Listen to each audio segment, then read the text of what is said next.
ese día la estrategia era salir a la calle, pero que nosotros los íbamos a encabezar, o sea, el gremio médico. Problemas de salud, 90% de infraestructura deteriorada, cero infraestructura hospitalaria en privado. El 100% de los protocolos de cáncer en el país público o privado no se realizan adecuadamente. El contexto, el 90% de medicación oncológica inexistente, con escasez de un 10-20% del restante. Falta de políticas inmediatas de canal humanitario para la escasez y la ausencia. Ese fue el motivo de la rabia y salir a la calle. Abordamos la autopista como es de costumbre e inmediatamente ya estaban todo el piquete de Guardia Nacional. Empezaron a reprimir por la parte alta de la autopista, estamos a nivel de Chacaito, el Rosal, la parte frontal donde hubo el accidente conmigo, y lateralmente nos emboscaron brutalmente la Guardia Nacional. Repliega el gentío y en ese momento nos quedamos 20-25 médicos, nos unimos de los brazos, de las manos y dijimos, bueno, vamos a quedarnos aquí. El miedo desaparece cuando tú te atreves y llegas a esa instancia extrema de supervivencia y resistencia. El miedo desaparece, ya no hay miedo. Cuando nosotros decidimos plantarnos en toda lo ancha de la autopista, puros médicos de batas blancas, el piquete de Guardia Nacional se detuvo. Inmediatamente yo empecé a gritarles a ellos y a él particularmente, que me dio de frente, me dice, yo le digo a ellos, no nos peguen, no nos peguen.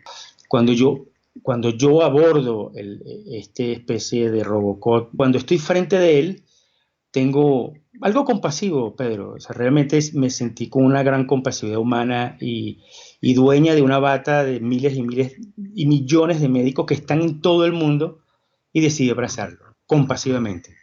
Él se dio cuenta que no lo iba a agredir y le digo abrazándolo, puedo ser el médico tuyo, de tu madre y de tu familia y de todos estos soldados.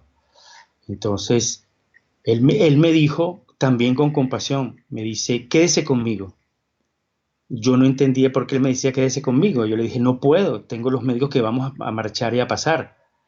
Y fue cuando yo lo vuelvo a agarrar por la cara, el casco, el super casco que tiene, que ahí no entra nadie ni balas, y le hago una súplica humana, le digo, por favor, no nos peguen, no nos agreden, queremos pasar. Y él me vuelve a repetir por segunda vez que me quedara con él. Yo realmente, Pedro, no sabía que me iban a pegar con la manguera. Yo sabía que la presión de esa manguera es letal, es un intento de homicidio.